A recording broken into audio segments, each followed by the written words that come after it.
Welcome to Tamil curing health tips YouTube channel. இன்னைக்கு நம்முடைய channel நம்ம பார்க்க போற விஷயம் என்னன்னா, மருந்து வாங்கும்போது கண்டிப்பாக கவனிக்க வேண்டிய 8 விஷயங்கள். இதை பத்தி தான் நாம இந்த வீடியோவில் தெரிஞ்சுக்க போறோம். வாங்க வீடியோக்குள்ள போகலாம். ஸோ தொடர்ந்து இந்த மாதிரியான விஷயங்களை நீங்கள் தெரிஞ்சுக்கணும் அப்படின்னு நினச்சிங்கன்னா, நீங்கள் பார்த்துட்டு இருக்க வீடியோ கீழே வந்து பார்த்தீங்கன்னா சப்ஸ்கிரைப் அப்படின்னு வந்து ரெட் கலரில் ஒரு பட்டன் இருக்கும். ஸோ அந்த ரெட் கலர் பட்டனை கிளிக் பண்ணுங்கள். ஸோ கிளிக் பண்ண உடனே ஒரு பெல் சிம்பிள் கிரியேட் ஆகும். ஸோ அந்த பெல் சிம்பிளையும் சேர்த்து கிளிக் பண்ணுங்கள். நம்பர் 1, அரசால் அங்கீகரிக்கப்பட்ட உரிமை பெற்ற கடைகளில் மட்டுமே மருந்துகளை வாங்க வேண்டும். அதற்கு அந்த கடைகளின் விற்பனை ரசீது அல்லது போர்டில் உரிமை விவரங்கள் போட்டிருக்கும். அதை கண்டு விவரங்கள் அறிந்த பிறகு வாங்க வேண்டும்.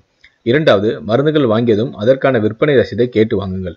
அதில் நீங்கள் வாங்கும் மருந்துக்கு உத்தரவாதமாக இருக்கும். பேப்பரில் தொகையை மட்டும் கிறுக்கி தருவதை பெற்றுக்கொள்ளாதீர்கள். மூன்றாவது, மருந்துகள் வாங்குவதற்கு முன் அதில் அச்சிடப்பட்டுள்ள உற்பத்தி தேதி, காலாவதியாகும் தேதி, பேட்ச் நம்பர் ஆகியவற்றை கவனியுங்கள். இது மிகவும் முக்கியம். நான்காவது, மருந்தின் விலையும் ரசீதில் குறிப்பிட்டுள்ள விலையும் என இரண்டையும் ஒப்பிட்டு பார்த்து வாங்கவும். ஐந்தாவது, அவசரப்படாமல் நிதானமாக உங்கள் மருந்துகளை விசாரித்து வாங்கவும். தேவையானதை மட்டும் கேட்டு வாங்குங்கள். கடையில் வற்புறுத்தி மற்றும் மருந்துகளை வாங்கக்கூடாது. ஆறாவது, மருந்துகளை எப்படி பாதுகாக்க வேண்டும், எங்கு வைக்க வேண்டும், எந்த தட்பவெப்பநிலையில் வைக்க வேண்டும் என்பதையெல்லாம் கவனமாக கேட்டுக்கொள்ளுங்கள். குழந்தைகளின் கைகளில் எட்டாத அளவுக்கு மருந்துகளை உங்கள் வீட்டில் பத்திரப்படுத்தி வையுங்கள். ஏழாவது, மருத்துவர் குறித்துள்ள மருந்துகளை மட்டுமே வாங்குங்கள். ஒரே கம்பெனி தான் என்று சொல்லி விற்கும் மற்ற மருந்துகளை மருத்துவரிடம் கேட்ட பிறகே வாங்கி உபயோகிங்கள். எட்டாவது, நீங்கள் வாங்கும் மருந்துகளை நீங்கள் மட்டுமே உபயோகிங்கள்.